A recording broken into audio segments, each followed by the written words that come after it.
Bienvenidas, bienvenidos a este Inspiring Talk en el que hoy vamos a hablar de filosofía, de bienestar animal y de activismo. Es decir, vamos a hablar de veganismo. Si os habéis fijado, no he dicho nada de alimentación, ni dieta, ni suplementos alimenticios, ni nada, de momento. Aunque también vamos a hablar de esto, porque el veganismo es mucho más que una alimentación. Y lo vamos a descubrir con Marta Martínez, que está esta tarde con nosotros, aka Mi Dieta Vegana. Ella es una pro de la comunicación digital y además formada en nutrición y salud. Bienvenida. Muchas gracias por tenerme aquí. Se me ha hecho muy raro escuchar los aplausos. Estoy tan acostumbrada al digital que apareces ahí y, bueno, estáis ahí, pero yo no os veo ni os siento, que ha sido curioso. ¿No? Sí. Molado. Vale, bien, empezamos bien. Bueno, en estas charlas inspiradoras ya hemos hablado del veganismo. Lo hemos hecho con Cristian, acá la pasta no engorda. Entonces lo hemos hecho desde su punto de vista, con mucho humor. Hemos hablado del cuñadismo, ¿no? De enfrentarte a la familia en una comida de Navidad, por ejemplo. Pero hoy con Marta vamos a profundizar y vamos a indagar en los orígenes de este estilo de vida, porque es un estilo de vida. Bueno, yo nunca lo defino como estilo de vida, o si lo he hecho alguna vez, pues se me ha colado, sino más bien como posicionamiento político o posicionamiento ético. Luego podríamos hablar también de posicionamiento filosófico o corriente filosófica, pero ahí yo me pierdo un poquito más. Venga, pues vamos a los orígenes. ¿Dónde empieza el veganismo? Eso es complicado. Sí que es verdad que si hacemos una búsqueda por la Wikipedia, vamos a ver que en 1944 alguien de la Vegan Society dijo, pues vamos a acuñar el término vegano, porque la gente de la Vegetarian Society estaba comiendo huevos y leche, o sea, eran ovolácteos vegetarianos, había muchos ovolácteos vegetarianos, y dijeron, nosotros somos vegetarianos estrictos, que sería en castellano. No había una palabra para eso y dijeron, pues acuñamos una palabra nueva para decir que no participamos de la explotación animal en ningún ámbito, en el alimentario, en la vestimenta, en absolutamente nada. Y ese es el momento en el que aparece la palabra vegan. Pero claro, el veganismo en sí, o lo que sería el antiespecismo, o lo que son movimientos en defensa de los animales o que no quieren consumirlos, es muy antiguo. Entonces nos encontramos pues, con culturas, igual no en Europa, pero sí en otros países en los que el no consumir animales o el no consumir ciertos animales, pues en realidad es lo habitual. Entonces, claro, si vamos para atrás podemos ver el hinduismo, el jainismo, o incluso, si tiramos un poquito menos, pero nos quedamos más cerca, pues tenemos a los pitagóricos, que igual os suena un poco raro, pero igual os acordáis de Pitágoras, del teorema de Pitágoras. Pues este señor tenía una escuela de matemáticas que también era una secta religiosa, secta sin connotación negativa, sino como religión en sí, ligada a las matemáticas, de verdad. Y tenían un montón de reglas y una de ellas es que había que ser vegetariano. Entonces, estamos hablando de que en la Grecia antigua pues había un montón de gente, no solamente los pitagóricos, que ya eran vegetarianos por motivos que no tenían que ver con la alimentación estrictamente. Bueno, nos quedamos Occidente, Reino Unido, años 50. ¿Y cómo llega a España? ¿Y cuándo? Claro, las corrientes vegetarianas ya habían llegado a España mucho antes, porque tenemos tanto del siglo, sin irnos súper atrás, con santos que ya eran vegetarianos, porque nos podíamos tirar muy para atrás, de gente que ya era vegetariana. Tenemos a los naturistas en siglo XIX, principios del XX, que unían el naturismo con el nudismo y había muchos que eran vegetarianos o volacto-vegetarianos y otros que eran vegetarianos estrictos.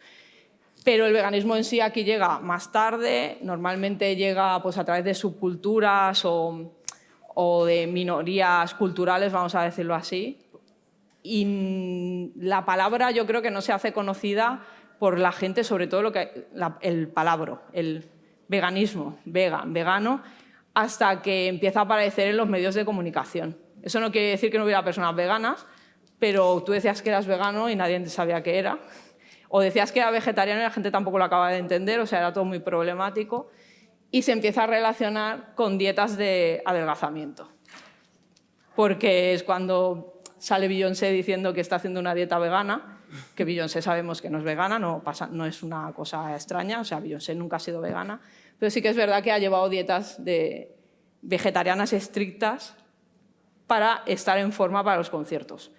Y a eso le ha llamado dieta vegana.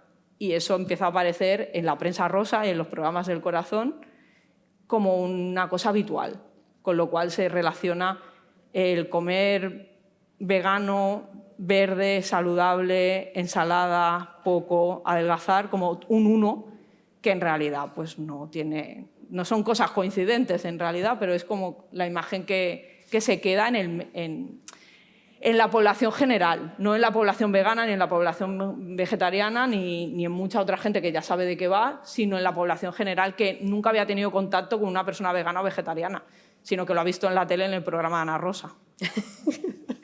Has dicho un término que me parece que es trascendental para entender el veganismo y es el antiespecismo. Explícanos qué es, por favor. Normalmente distinguimos entre los dos y yo no soy muy experta en esto y tampoco me sé las dos definiciones al completo, ¿vale? Ni las voy a decir. Pero el veganismo es una consecuencia del antiespecismo. Sería como la parte práctica, sería la parte de decir no voy a explotar animales. La parte práctica es yo no voy a participar en esto. Y el antiespecismo sería, por decirlo de alguna forma, la parte de la identificación de la opresión y la parte en la que estamos hablando ahí pues, de que hay pues una concepción ética y política de cómo debería ser el mundo. Es decir, los animales no están para servirnos, sería como la idea principal del antiespecismo. La pirámide que normalmente vemos, ¿no? De que estamos el ser humano arriba y hacia abajo, pues hay unos animales que tienen unos derechos por encima de otros y hay animales que ni siquiera aparecen en la pirámide. Yo nunca he visto insectos en las pirámides estas, que aparecen a veces, ¿no? Y el especismo en sí es eso, es discriminar a los animales porque no son humanos o porque entre ellos hay unos que son más importantes que otros según el uso. Entonces el antiespecismo es justamente el repensar que eso es una opresión y en cómo acabamos con ella. Podemos decir entonces que el veganismo es mucho más que no comer animales, que alimentarse de vegetal, ¿no? Efectivamente. Porque entra todo, lo hablábamos antes las dos off the record, entra todo, cosas que muchas veces ni imaginamos. En esa explotación animal, me refiero. Claro, lo habitual sí que es verdad que lo más visible es la parte de la alimentación. También lo comentábamos, que es que si miramos el número de animales que se explotan o que se utilizan, la mayor parte, un porcentaje altísimo, son animales de consumo alimentario, que le llaman, que el nombre no lo he puesto yo. Y claro, si son animales de consumo alimentario, es un porcentaje tan grande, y comer es una cosa que hacemos varias veces al día, pues es normal que nos fijemos tanto en ese tema. Pero eso no quiere decir que sea el tema en sí, es una consecuencia de que los utilicemos tanto en la alimentación. Pero los usamos en la vestimenta, en la higiene, a nivel pues, de experimentación animal, también en cualquier cosa que se necesite experimentación animal, ya sea medicina, ya sea cosmética, cualquier otro tema de materiales, porque materiales, por ejemplo, para cualquier cosa también hay experimentación. No os penséis que cuando hacen pinturas hay cosas que ya no se hacen, pero cuando tienen que probar algo que es irritante, usan a un animal a ver si le irrita al animal antes que a la persona. Entonces hay un montón de cosas, pero luego están las cosas que no ves, las cosas que no piensas que puedan tener animales, ¿no? Desde las colas blancas, que dices, una cola blanca tiene, pues por desgracia es muy habitual que haya colas blancas que son animales. Muchísimos de los materiales artísticos, sobre todo para pintura, muchísimos, o sea, es muy difícil hacer según qué tipo de arte sin usar animales. Hay colores que no existen, sin pigmentos medios que no existen sin animales, porque no los han hecho, porque nunca han hecho falta.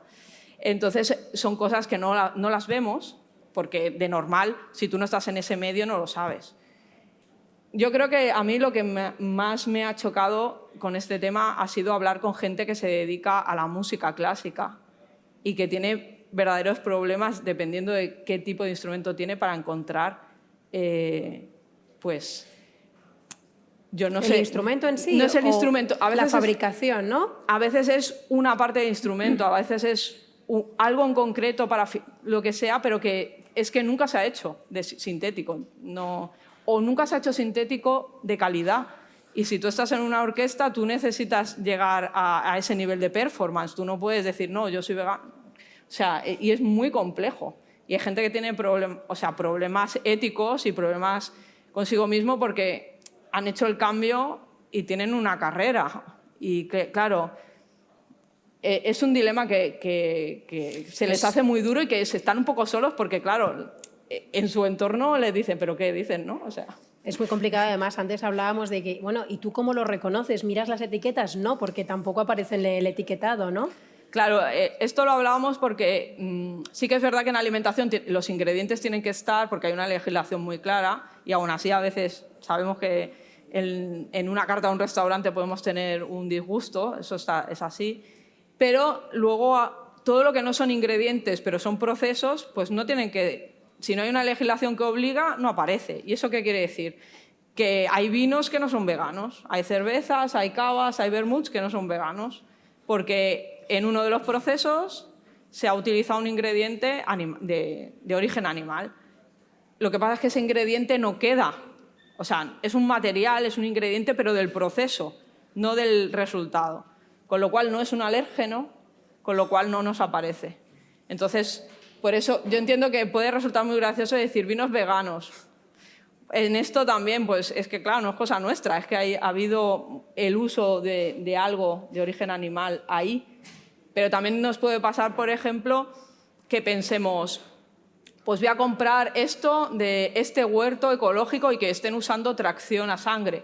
Pues si están usando tracción a sangre, pues ya, no sé, para mí, por ejemplo...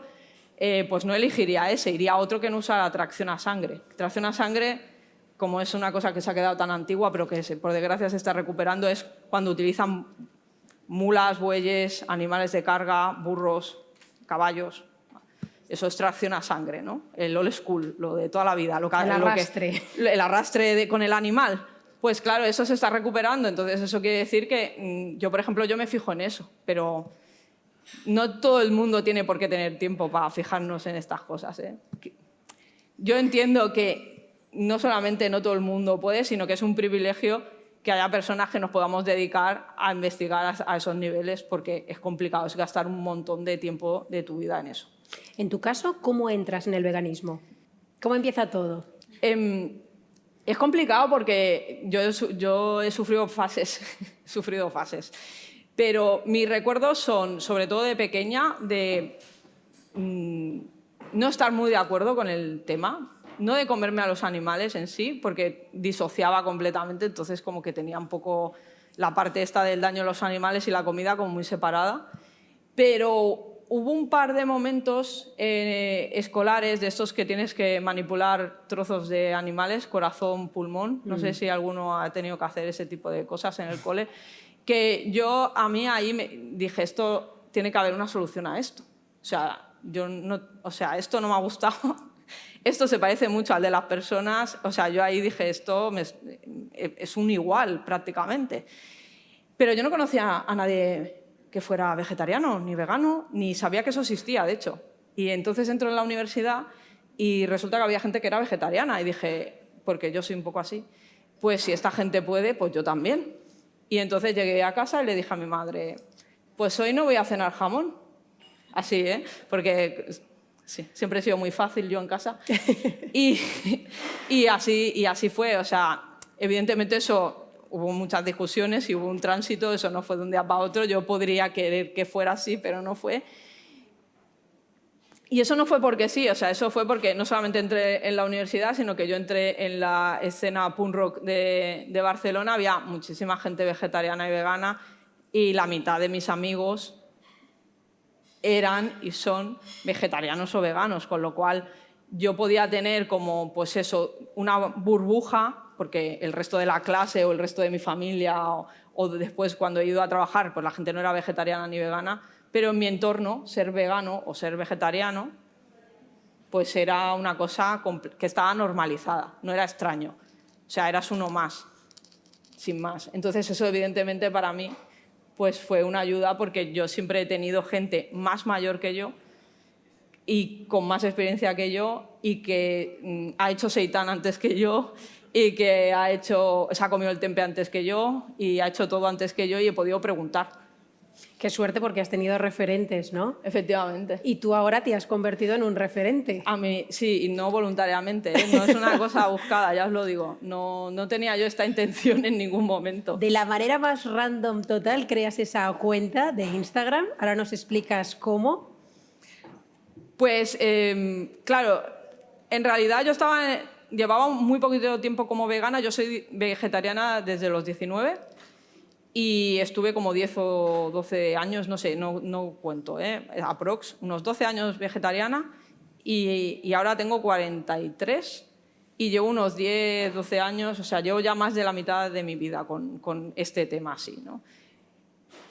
Y hay un punto en el que yo ya soy vegana, tengo ciertas problemáticas de salud, veo que algo no estoy haciendo bien y decido pues ir a una nutricionista que me ayude, porque bueno, yo tengo síndrome del intestino irritable, entre otras cosas, y necesitaba pues unas pautas porque en el médico, siendo vegana, pues no me las daban. Entonces tuve que recurrir a una nutri y evidentemente pues no era una persona especializada, era muy difícil conseguir a una persona especializada en esa época, más que ahora. Entonces, como no me parecía correcto petarle el WhatsApp de fotos constantemente, diciéndole, estoy comiendo esto, esta es la etiqueta, este es esto es lo otro, lo empecé a subir todo a una cuenta de Instagram que me hice nueva, que por eso tiene el desafortunado nombre de Mi Dieta Vegana, porque estaba libre y dije, pues este mismo, porque total, ¿qué más da si esto no lo va a ver nadie? Nada, una comunidad de 200.000 personas, ¿no? Casi nadie. Hubiera pensado otra cosa mejor, pero bueno, ya veis, es lo que hay, a veces tienes una idea feliz. Evidentemente, el nombre, claro, el nombre es muy descriptivo y sí que es verdad, y eso me gustaría hacer la aclaración, porque para mí es importante que cuando hablamos de dieta, aunque a la cabeza se nos viene una dieta para bajar peso, dieta también es pauta alimentaria. Y la pauta alimentaria es lo que tú comes en el día a día. Yo tengo un problema que se llama literalidad y es que yo soy muy literal y yo le puse Mi Dieta Vegana porque para mí eso era un dietario. Y un dietario es lo que tú comes cada día, con lo cual para mí no había ningún problema en el nombre. Te das cuenta que luego la gente no lo entiende así y que cree que yo estoy ofreciendo una dieta de adelgazamiento vegetal. Y claro, eso es un problema constante de gente que me lo pide y que le digo, pues va a ser que no, porque yo no hago dietas y mucho menos de adelgazamiento. Pero bueno, sí... yo no sé cómo se ha hecho tan grande. Me gustaría saberlo, pero... Esa es la pregunta. ¿Cómo has conseguido ese éxito? Es una buena pregunta, pero claro, o sea, reconozco que hay un punto en el que te das cuenta que eso crece muy rápido y mucho y dices, bueno, o le pongo interés en hacerlo más divulgativo o lo dejo como algo personal y si se queda la gente bien y si no, no pasa nada. Y sí que decidí hacerlo más divulgativo también porque me vi un poco en la... No os voy a decir en la obligación, pero sí en la situación en la que veía que tenía conocimientos que aportar y decidí que era interesante dar mi punto de vista, porque encontraba que había gente que divulgaba de forma que igual yo no estaba del todo de acuerdo o que era complementaria. No en una forma, no confrontativamente, sino que al final cuando somos tantas cuentas o cuando somos una comunidad tan grande que no es homogénea, para mí es importante que haya muchos puntos de vista y que cada persona encuentre el punto de vista o la forma o la divulgación que le vaya mejor. Y dije, pues por aquí. Pero el por qué tengo 200.000 seguidores, pues eso, siempre hay un porcentaje que es suerte, siempre. Y hay otro porcentaje que vamos a decir que es la oportunidad. Es decir, yo entré en Instagram cuando empecé con esto, cuando Instagram todavía era, vamos a decir, más amable y era más fácil crecer y no tenías que invertir tanto tiempo ni ser una pequeña productora. Entonces, claro, o sea, yo crecí en un momento en el que además había muy pocas cuentas veganas en España y el veganismo empezaba a crecer como, vamos a decir, como grupo de personas. Yo lo de movimiento me da un poco de miedo decirlo porque somos tan heterogéneos, pero yo aproveché, me metí ahí en la ola y ya está. Entonces eso hay una parte de suerte que es innegable. O sea, no me puedo poner yo la medalla. Bueno, y esas recetitas, que ahora nos explicarás de dónde viene esa vena chef, si la has tenido siempre. No, es la supervivencia. La supervivencia. Sí, ¿no? Y ahora ya, bueno, una pro en esto. La verdad es que yo creo que lo que menos me considero es chef, o sea, para nada, o cocinera. Lo que ocurre, de hecho, yo creo que se nota que yo no hago cosas complicadas, o espero que a nadie le parezca complicado lo que hago. Simplemente es que, o sea, sí que es verdad que me interesa, o sea, a mí me interesa la parte de la gastronomía que es cultural y sociológica, no me interesa tanto la comida en sí. Siento decepcionar a la gente siempre con esto, pero es como a mí cocinar me da igual. Yo no quiero abrir un restaurante, bajo ningún concepto me voy a meter en una cocina a trabajar, eso no va a pasar nunca, no es mi sueño. Hay otras compañeras que sí, y conozco a muchas que les encantaría tener un restaurante, pero no es a lo que yo aspiro. No, ahora digo esto y te montas un y una nunca sabe lo que va a pasar, pero no es la intención. A mí me interesa sobre todo la parte sociológica y antropológica de la alimentación. Y es imposible que te interese eso y que no comas muchas cosas y pruebes muchas cosas. Toda la gente que conozco que se dedica a eso de alguna forma son gente que viaja o que consume o que aprende técnicas de cocina, y en el fondo es un poco lo que me ha pasado a mí. Lo que pasa es que normalmente esa gente no la ves cocinando. A mí me veis cocinando, pero bueno, porque es mi manera como de transmitir el conocimiento. Me parece más fácil hacerlo de una forma práctica, porque creo que la forma teórica está mucho mejor en otros formatos.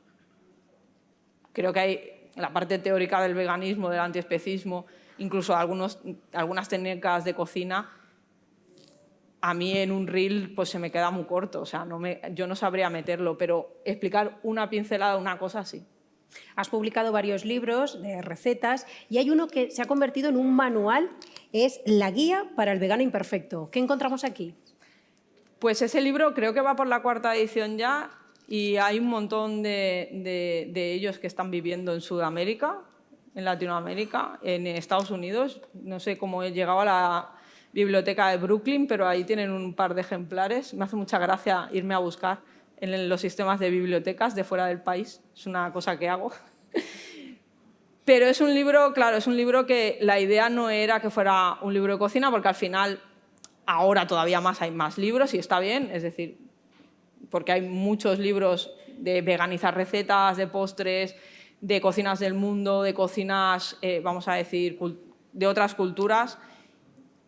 Pero yo quería hacer algo como de cero, enfocado a personas que quisieran empezar la transición, que no tuvieran claro si querían empezar, o incluso pensando en familiares, ya sean parejas, madres, padres, hermanas, familiares de personas veganas o vegetarianas. Y yo soy consciente de que el libro lo han comprado muchas madres, porque muchas me han escrito, porque está pensado para eso, como muy de cero, desde posibles motivaciones que tú puedes tener hasta situaciones que te puedes encontrar, sobre todo siendo de España, porque hay cosas que si te vas a otros países, pues las situaciones van a ser otras y culturalmente pues van a ser otras, pero luego pues toda la parte de nutrición que también hay, que es cortita y es muy, vamos a decir, simple, muy lo básico.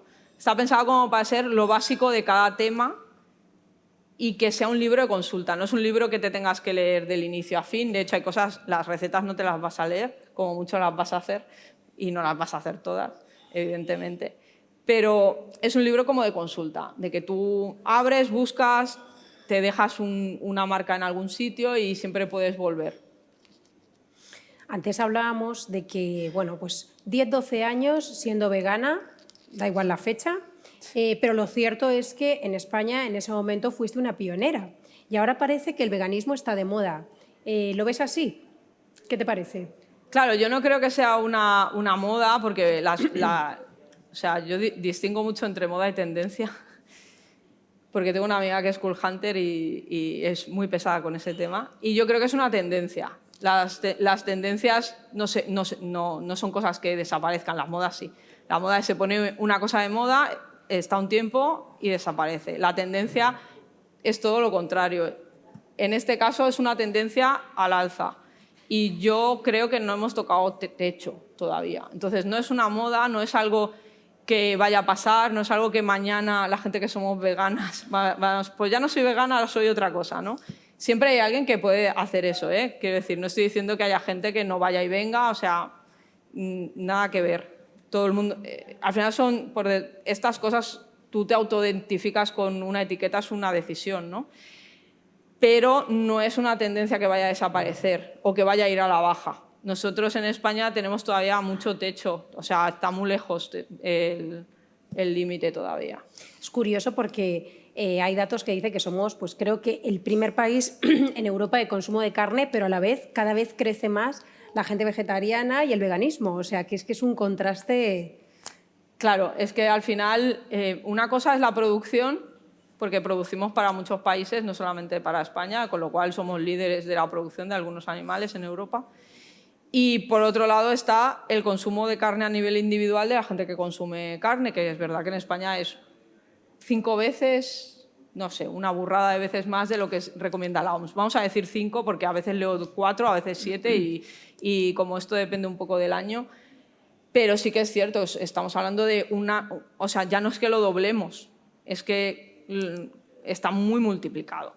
Entonces, claro, a mí no me sorprende, quiero decir, para mí una cosa es que haya más gente vegetariana, vegana o en transición o que está reduciendo y otra cosa es que la gente que tiene acceso a consumir productos de origen animal baratos los consuma en exceso. O sea, son dos cosas que no solamente conviven, sino que por razones sociológicas de este país a mí me parecen, no voy a decir normales, pero entiendo de dónde vienen. En alguna entrevista has dicho que el veganismo es desaprender. Me gustaría que nos lo comentaras. Partiendo de la base que cuando hablamos de veganismo no es solo alimentación y que la alimentación, en todo caso, no es una cuestión simplemente de nutrición ni de alimentación, sino que es una cuestión cultural y en muchos casos incluso religiosa, evidentemente tú tienes que desaprender. Porque tienes que desaprender a comer. Es decir, tú puedes cambiar una cosa por otra, pero no sé si lo sabéis, ya veis que a veces hay cosas que no se cambian directamente, que es como, vale, quito esto y ahora pongo esto. No, lo óptimo, sobre todo, para ser autónomas y para tener, además, vamos a decir, autonomía real sobre la alimentación, es saber qué necesitamos, es saber cómo comemos, cómo consumimos. Y claro, para eso tienes que desaprender todo lo que sabías sobre alimentación, sobre alimentos, sobre qué comes y volver a aprender con una mirada completamente diferente. Y lo mismo, pues claro, o sea, el piloto automático de ir al súper cuando no eres vegetariano o vegan y en el momento en el que te empiezas a plantear, dices, vale, todo esto ni siquiera tiene... Ahora hay muchos sustitutos vegetales de las proteínas, pero hay muchas cosas que siguen sin tener sustitutos o algunos no son accesibles, con lo cual, ¿qué hago con toda esa cesta de la compra, ¿no? Que ahora no me puedo llevar a casa? Entonces, realmente hay que reaprender, también porque vivimos en un país, y esto no es solamente una cuestión en España, pasa en Europa y pasa en más partes del mundo, en que tenemos muy poca educación alimentaria. Entonces, el hecho de que haya poca educación alimentaria hace que aprendamos mal a comer, porque no se nos enseña, y por lo tanto, reaprender muchas veces es aprender casi de primera vez. ¿Cuál es la mejor manera de empezar en el veganismo? No hay, o sea, la mejor manera es la que te vaya bien a ti. Yo siempre digo eso. Pero es que es imposible que si empiezas con algo que se te hace súper difícil o que se te hace imposible o que simplemente te da dolores de cabeza, puedas. Hay gente que hace el cambio de un día para otro y de un día para otro al 100% yo creo que es imposible porque no es viable, ¿no? En toda tu vida. Pero la cantidad de tiempo que necesitas, si empiezas por la alimentación o no, hay gente que no empieza por la alimentación Y eso pasa también y tampoco es un problema. Es decir, cada uno se empieza no quitando, sino cambiando aquello que le sea más fácil, que le sea más posible, donde se encuentre más cómoda, que sea más accesible económicamente, porque a veces no podemos cambiar algo porque económicamente no nos lo podemos permitir. Pues la forma que sea más fácil, y por eso yo creo que es tan importante que no se incida en que hay una forma correcta de hacerlo, porque entonces la gente que no puede hacerlo por el motivo que sea tiene una barrera extra, claro, que es que hacia afuera parece que así no se puede hacer y claro, pues en realidad es tirarnos piedras a nuestro propio tejado. Y si hablamos de alimentación, ¿cómo debe alimentarse un vegano? Claro, yo creo que uno de los grandes problemas de la nutrición es que la respuesta siempre es depende. O sea, da igual lo que te pregunten, si hablas de nutrición, tú siempre empiezas diciendo depende. Porque realmente todo debería personalizarse mucho. Por eso para mí es tan importante la educación alimentaria. O sea que lo primero para alimentarse bien es formarse a nivel de alimentación. O al menos informarse, si no lo queremos decir así. Y después tener muy clara cuáles son nuestras necesidades. Nuestras necesidades por edad, nuestras necesidades también por gasto energético y sobre todo nuestras necesidades si tenemos patologías, porque evidentemente no se va a alimentar igual una persona con unas patologías que otras o con algún problema de salud mental que otro, porque también hay que tener en cuenta que hay cuestiones en salud mental que inciden en la alimentación y que el tránsito va a ser completamente diferente. Por eso digo que es tan importante que no se incida a veces en un tema en concreto porque a veces pues, se tarda más o cuesta más. Lo más importante para aprender a comer es, y yo creo que eso supongo que es como lo básico, conocer un poco las necesidades que tenemos reales. O sea, no contar calorías, pero a veces tenemos muy poca idea de si necesitamos comer más o menos. No sé por qué, pero es como que o tenemos una idea de cuánto tenemos que comer y además eso cambia con los años y nos quedamos con la idea de cómo comíamos en una época de nuestra vida y pensamos que tenemos que comer más o menos como en esa época y no es cierto. O sea, yo creo que tenemos que trabajar ese depende para comer bien. Que te podría decir una base de frutas, verduras, legumbres, semillas, o sea, podría hacer eso, pero depende. Porque si una persona es alérgica, pues ya empezamos a quitar grupos alimentarios y tampoco pasa nada. Una de las cosas que hablamos antes de preparando esta charla y que las dos queríamos tocar son los famosos suplementos alimenticios, ¿no? En España hay una carencia muy común de vitamina D y eso que bueno que somos un país con mucho sol, pero aún así pues vamos muy tapados y cuando a la gente le dan vitamina D parece como algo, ¡buah! Estás muy mal, esotérico, sí, estás tomando suplementos. Veganos, vitamina B12, suplementos. Háblanos de esto, por favor.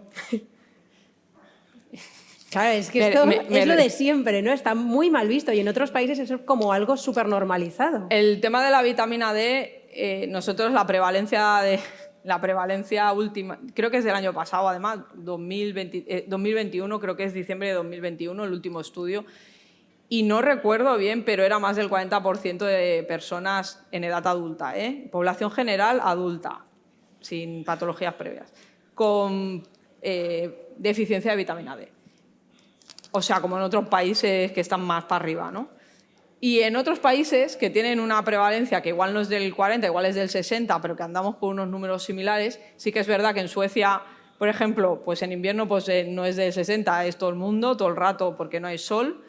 Ahí estamos hablando de que la suplementación se da siempre y que está normalizado que te suplementas con vitamina D porque es un problema que tienes a nivel geográfico, porque vives en ese punto del mundo y es lo que hay, no pasa nada, o sea, para ellos está bien.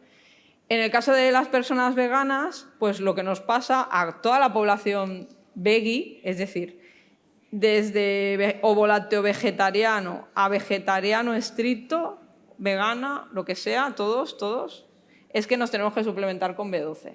¿Por qué? Pues porque la B12 es un subproducto que no es animal, son unas bacterias, es un subproducto bacteriano, y el problema es que normalmente, a día de hoy, lo conseguimos a través de los animales. Entonces, ¿qué pasa? Que si dejas de consumir alimentos de origen animal, pues evidentemente pues dejas de consumir B12. Y la B12 es una vitamina, que en realidad no es una vitamina, pero vamos a llamarla así. Es una vitamina que es crítica y que es muy importante para el neurodesarrollo y también para temas cardiovasculares.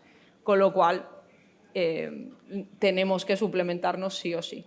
No hay ningún alimento vegetal que en cantidad suficiente, porque alguno hay, pero que en cantidad suficiente tenga B12 y no se considera, al menos en Europa es así, yo sé que en Estados Unidos cambia un poquito la cosa, pero en Europa no se considera que a través de alimentos fortificados podamos llegar a consumir la suficiente, porque no sabemos cuánto consumimos en un alimento fortificado y porque variamos los alimentos durante los días, con lo cual no nos podemos asegurar la cantidad necesaria. Entonces, la suplementación en general suele ser barata, hay muchos suplementos que son muy baratos, suele ser accesible porque ahora hay en todas partes, es fácil, incluso en la farmacia, si no los tienen y los pides, te los traen porque las marcas que trabajan los tienen. Y al final estamos hablando de algo que puedes tomar en multitud de formatos. De hecho, hay 2 vías metabólicas para la B12, no me voy a extender en esto. Es que de la B12 sí que puedo hablar 3 horas porque he hablado tanto que ya me lo sé todo, pero de las 2 vías metabólicas que hay una de ellas que no es por vía digestiva, sino que es a través de torrente sanguíneo, que es cuando tomamos la sublingual, por ejemplo, y eso, que hay gente que no lo sabe, hace que muchas gentes con patologías digestivas o con problemáticas de aparato digestivo no tenga problemas en realidad en ser vegetariana o vegana porque puede tomar la B12 en ese formato. Bueno, intentamos quitar un poco el estigma, ¿no?, de los suplementos. O sea, es algo positivo. Al final es como cualquier otra cosa que ha traído, vamos a decir, cierto desarrollo como la higiene. Es decir, también nos lavamos las manos y no es una cosa que en la naturaleza veamos, sí que los animales se lavan, pero ya me entendéis, y sabemos que la higiene en el lavado de manos es crítico, pues esto es igual, al final es una ventaja que tengamos la tecnología y los avances médicos para poder no caer enfermas por la falta de B12. Y hay que decir que no es un tema vegano-vegetariano, es decir, hay mucha gente que tiene problemas de B12, vamos a decir, por motivos diferentes. Desde gente que no la puede asimilar porque tiene problemas de factor intrínseco, que es una cosa que tenemos en el estómago que hace que la puedas asimilar, que tiene un nombre muy raro, pero es así, se llama factor intrínseco, a gente que se hace mayor y pierde la capacidad de asimilarla, que eso también pasa mucho. O patologías digestivas que hacen que no puedas asimilar la B12.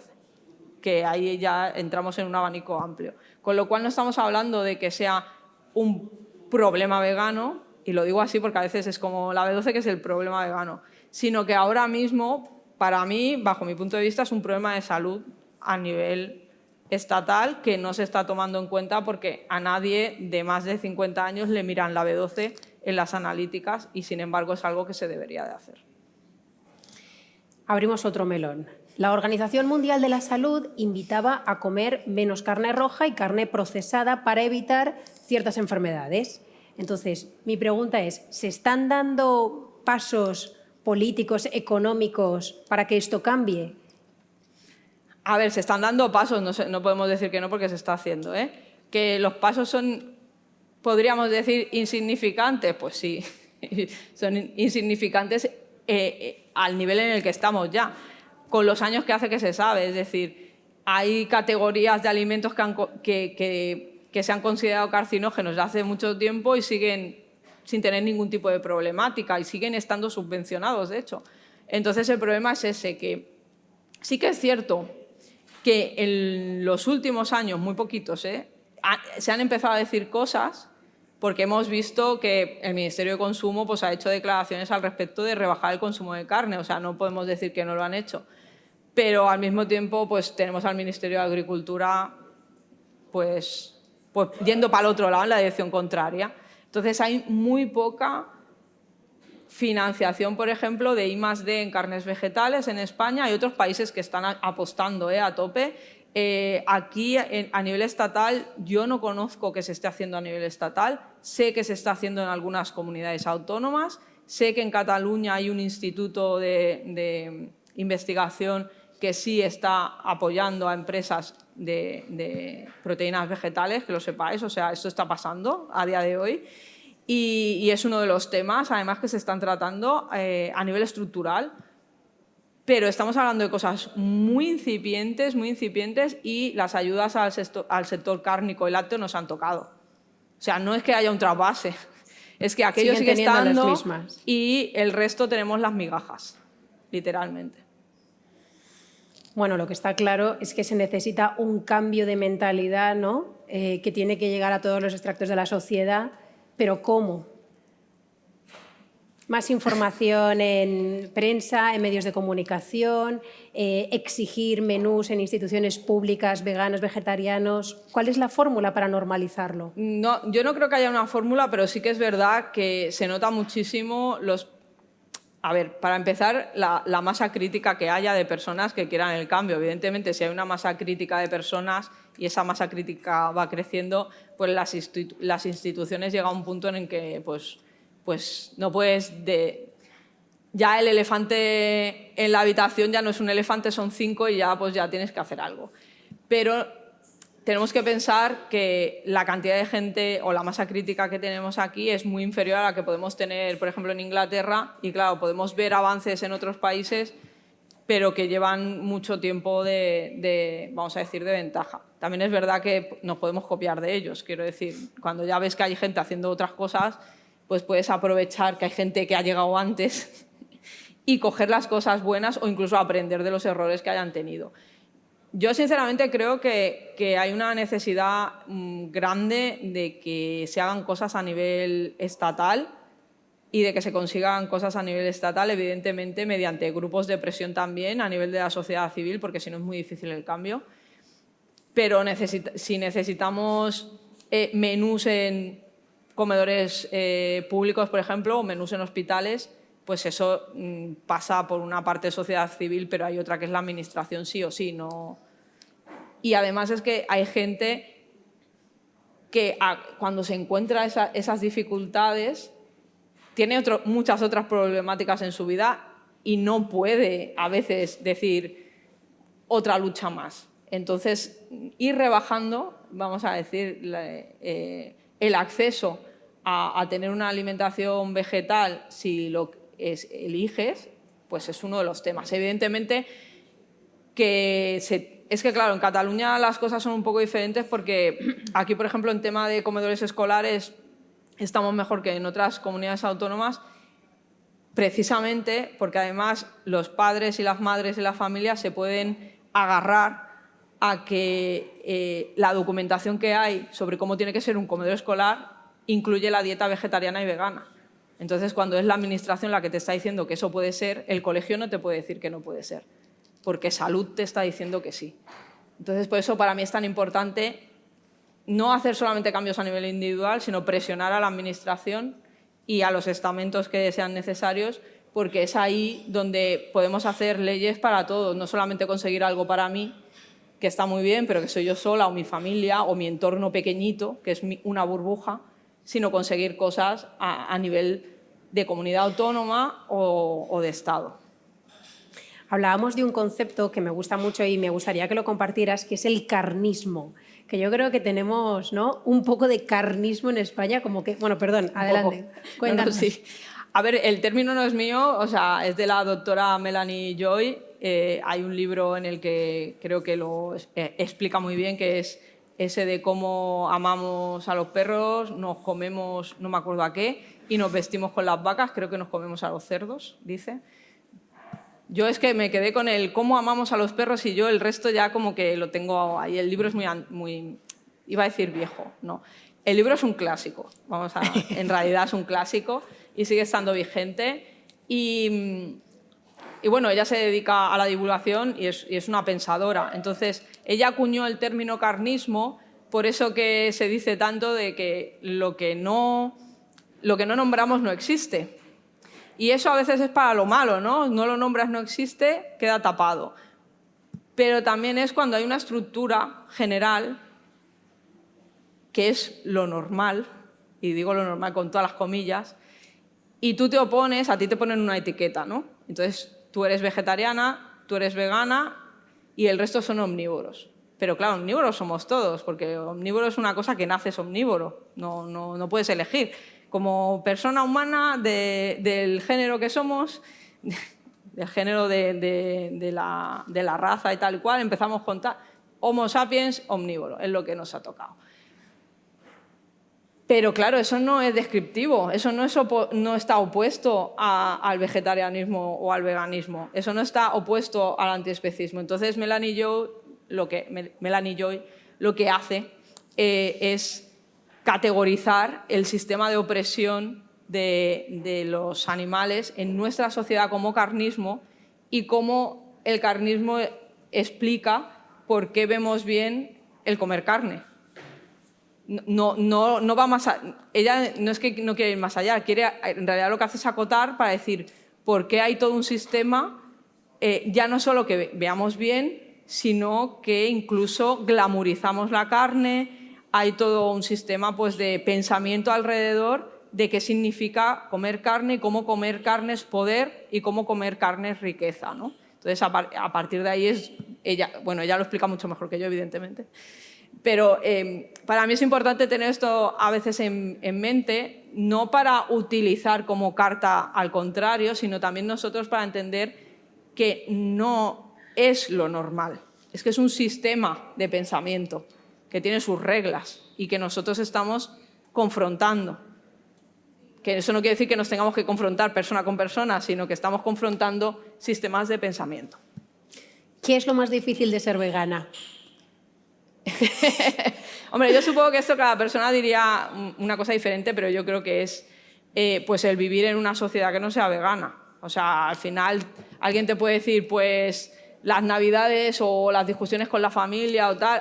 A mí al final es vivir en un sistema que no es el mío. O sea, vivir en un sistema de pensamiento que es todo lo contrario a lo que yo creo. O sea, para mí lo difícil es eso, el levantarme y tener, entre comillas, que no voy a decir disociar, pero sí no pensar en el consumo que hay en todo lo que veo, porque en todo lo que veo hay consumo. Entonces, lo más difícil para mí es como decir, vale, eso ya lo sabes, déjalo ir, pero que te lo vayas encontrando, porque, claro, yo además ya no puedo escapar, yo no puedo decir que no soy vegana o no puedo callarme, es decir, yo entro en un sitio y la gente no me tiene por qué conocer, ¿eh? Pero ¿a qué te dedicas? Pues me dedico a la comunicación, pero en algún momento van a ver mi dieta vegana en algún sitio. Yo no puedo escapar de eso. Yo soy profesora, colaboradora en la UOC. ¿De qué? De alimentación vegetal. Es que no puedo escapar. O sea, mi persona ya está ligada a eso, a nivel, vamos a decir. Entonces todavía lo hace como más...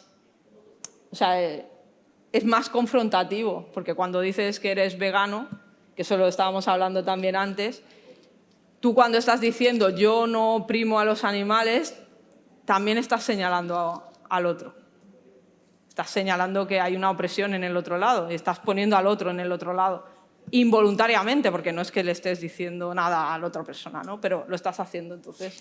Le contaba a Marta que precisamente hablando de esta charla, en una conversación, pues una persona me decía, es que, ¿qué es? ¿Moralmente superior? ¿Son moralmente superiores por esto? Y me llamaba mucho la atención que se sintieran así de atacados, ¿no? Claro, porque en el momento en el que tú dices, yo no hago esto, no porque, o sea, yo no me voy a comer este plato no porque no me guste, porque yo soy la típica que a mí, o sea, yo era una aspiradora, o sea, yo, pero no en el sentido de mucha cantidad, sino que a mí me gustaba todo, me lo comía todo. No es porque no me guste, es porque no quiero, porque creo que está mal. Entonces, claro, ese peso del yo creo que esto está mal, la otra persona se lo transfiere a si tú crees que eso está mal y yo lo hago, tú me estás diciendo que mi conducta está mal. Yo no te estoy diciendo nada. Todo ese proceso mental lo está haciendo la otra persona, pero al final ese proceso mental existe y por eso nos encontramos que hay gente muy beligerante, a veces simplemente, ya no porque digas que eres vegano, sino porque te pones a comer algo que es vegano, te preguntan ¿por qué comes eso? Porque a mí eso me ha pasado y lo he visto muchas veces, o ¿por qué no comes carne? O lo que sea. Y cuando dices que eres vegana, la otra, o sea, cambia toda la dinámica de la conversación porque la persona se siente atacada y pasa a atacarte a ti. O sea, siente que siente como una especie de agresión y pasa a atacarte en el sentido verbal, ¿eh? Bueno, pues lo más fácil es que te haga alguna broma, pero luego también pues, te puede intentar discutir. Y tú no quieres discutir, tú quieres comer. Ya. Que eso también pasa muchas veces. Es como, yo no discuto, porque además yo no discuto. Yo tengo mis ideas y yo soy muy mala discutiendo. Yo puedo explicar, pero discutir no. Entonces yo intento no discutirme nunca porque no se me da bien. Entonces es como, yo no quiero discutir, yo quiero comer. Si quieres que te explique algo, yo te lo explico, pero no me vas a cambiar de opinión, son muchos años. Yo ya estoy aquí, ya aquí me quedo. Es súper curioso porque en ningún momento has dicho, no, lo difícil es pues, encontrar los alimentos, es cuando voy a comer a algún restaurante o si voy a casa de alguien, no. Lo más complicado es hacer frente a la postura de la gente que a veces somos intransigentes.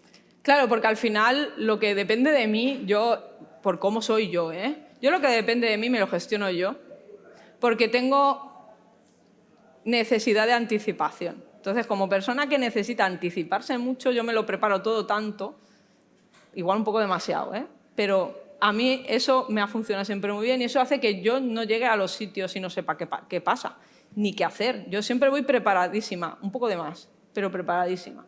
Entonces, claro, para mí no es un problema ir a un sitio y que no haya que comer, porque seguramente yo lleve comida. Es muy raro que yo viaje o vaya a un sitio y no lleve comida. Siempre hay algo en el bolso, siempre. Entonces, claro, cuando eres así, tu vida no gira en torno a ostras, se me ha olvidado que aquí igual no hay absolutamente nada vegano. No, es que lo raro es que yo no lleve. Me puede haber pasado alguna vez, evidentemente, o sea, pero no es lo habitual. Entonces, claro, para mí, ¿y qué como ahora? Pues busco algo de comer, yo qué sé. No tengo ese chip de buah, es que me apetece esto, no hay, ¿qué hago? O sea, no, es como, pues me voy a comer 2 plátanos y luego ya pienso. O sea, en eso soy muy pragmática. Entiendo que hay otra gente que lo que le ocurre es ¿y qué hago? Porque me quedo sin vida social.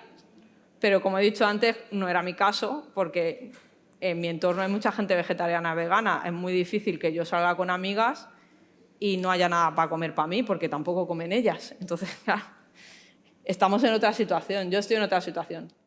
Te voy a pedir una conclusión final.